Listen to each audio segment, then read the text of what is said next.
how to delete a community in Teams. So hey guys, welcome to this tutorial. In this tutorial, I'll be guiding you through the exact steps on how you can delete a community in your Microsoft Teams. So in order to delete a Microsoft Teams community, the steps are very simple.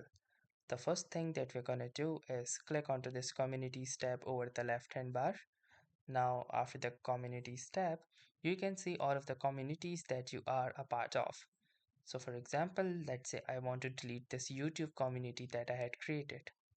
Now make sure that if you will delete this YouTube community, the related channels that it contains will also be deleted. So if you wish to proceed, you can simply select that community that you want to delete, and then you will need to click onto these three dots. Once you click onto these three dots, you will see the last option that says delete community. So simply click on this delete community and it will show you a confirmation. This says you will no longer have access to the community or its content, but you can request to export your data before deleting.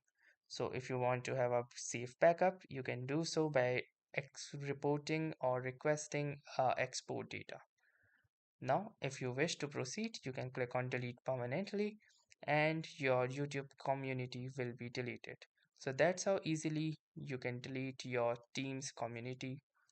So that was all for this tutorial. Thanks for watching and have a nice day.